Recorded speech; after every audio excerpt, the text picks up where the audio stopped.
আসসালামু আলাইকুম, welcome to Mehedi school. আজকে আমরা একটা ধারার অঙ্ক সমাধান করব। এখানে একটা ধারা লিখেছি 1/5 minus 2/5 square plus 4/5 cube minus 8/5 to the power 4 plus dot dot dot অনেকগুলো পদ আছে। ধারাটির অসীম পদের সমষ্টি কত সেটা আমাদেরকে নির্ণয় করতে হবে। অর্থাৎ আমাদের মূলত এখান থেকে নির্ণয় করতে হবে যে এস ইনফিনিটি এটা এটা নির্ণয় করতে হবে। তো এস ইনফিনিটি বা অসীমতক পদ নির্ণয়ের একটা সূত্র আছে। সূত্রটা কি? সূত্রটা হচ্ছে এ বাই 1 মাইনাস আর। এখন এ কি আর আর কি সেটা আগে আমাকে বের করতে হবে। আর মূলত এই আর এর উপরেই আমাদের সিদ্ধান্ত নিতে হয় এর অসীমতক সমষ্টি নির্ণয় করা যাবে কি যাবে না। যেহেতু আমি অপশন দিয়ে দিয়েছি এবং অপশনে কোথাও কোনোটি নাই, তার মানে নিশ্চিত এর অসীমতক সমষ্টি একটা আছে, সেটা আমাদেরকে খুঁজে বের করতে হবে। আচ্ছা, প্রথমত আমরা আরটা নির্ণয় করি। তো এখানে এ কি? এটা হচ্ছে প্রথম পদ 1/5, তাহলে এর মান হচ্ছে আমার 1/5। আচ্ছা, আরটা কি? আরটা হচ্ছে পাশাপাশি দুইটা পদের যে অনুপাত, সাধারণ অনুপাত সেইটা। এখন এইটা নিয়েও কাজ করতে পারি, এইটা নিয়ে কাজ করতে পারি, এইটা নিয়ে কাজ করতে পারি। পদ দুইটা পাশাপাশি হইতে হবে। তো আমরা প্রথমত এই দুইটা নিয়েই কাজ করি। তাহলে আর এর মান যেটা হবে সেই আর এর মান হবে, আমরা এই পদকে এই পদ দিয়ে ভাগ দেব। তাহলে মাইনাস 2/5 স্কোয়ার, তার মানে হচ্ছে 25। যদি আমরা ভাগ দেই তাহলে গুণ দিয়ে উল্টে যাবে, এটা 5/1 হয়। তার মানে 5 একে 5, 5 5 25, তার মানে আর এর মান হচ্ছে মাইনাস 2/5। তাহলে কিন্তু আমরা এ আর পেয়ে গেলাম।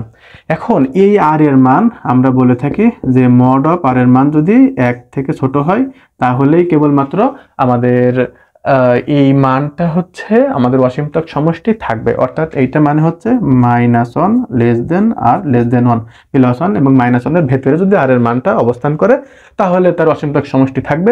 মড অফ আর করলে 2/5 হয় এবং এটা একটা প্রকৃত ভগ্নাংশ। সকল প্রকৃত ভগ্নাংশ 1 থেকে ছোট। ডিরেক্ট আমরা ডিসিশন নিতেই পারি। এবং এইখানে আমাকে এইখানে হিসাব করা লাগবে না যে 1 থেকে ছোট হবে কিনা, যেহেতু লব ছোট হওয়ার বড়, তার মানে 1 থেকে ছোট হতে সে বাধ্য, তার মানে আমার এই ক্যাটাগরিতে পড়তেছে। এবং এইখানে যদি কোনোটি না হতো তখন আমরা একটা সিদ্ধান্ত আসতাম, যেহেতু আমাদের আনসারটা নাই সেহেতু আমরা এখানে আমাদের ক্যালকুলেশন করাই লাগবে। তো আমরা এ পেয়ে গেলাম 1/5, আর পেয়ে গেলাম -2/5। এখন আমরা এই সূত্রে আমরা এই এ আর আরটা বসিয়ে দেব, বসিয়ে ক্যালকুলেশন করতে হবে। তো এখানে এ সমান কত? এখানে এ সমান হচ্ছে আমাদের 1/5, এর মান 1/5। এই 1 মাইনাস আর এর মান কত? আর এর মান +2/5, তাহলে এটা প্লাস হয়ে যাবে, এটা হচ্ছে 2/5। এখন আমাদের উপরে 1/5 থাকলো, আর নিচে যদি ক্যালকুলেশন করি তাহলে 5 হয়, আর 5 আর 2 7, তাহলে ফলাফল কি হয়? 1/5 গুণ এটা হচ্ছে 5/7। তাহলে 5 কেটে গেলে ফলাফল হচ্ছে 1/7।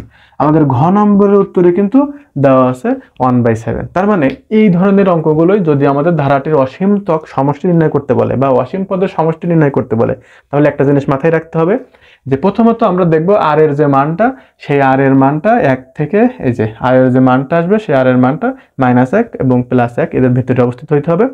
এবং সেইখানে সেই মানটা আমরা যদি এই সমীকরণে এই আমাদের যে সূত্র আছে সূত্রে যদি আমরা ইনপুট করি তাহলে কেবলমাত্র এস ইনফিনিটি বা অসীমতক সমষ্টির মানটি আমরা পেয়ে যাব। আজকে পর্যন্তই, পরবর্তীতে আবার দেখাবো অন্য কোনো ভিডিওতে। সে পর্যন্ত সকলেই সুস্থ থাকবেন, ভালো থাকবেন। ধন্যবাদ।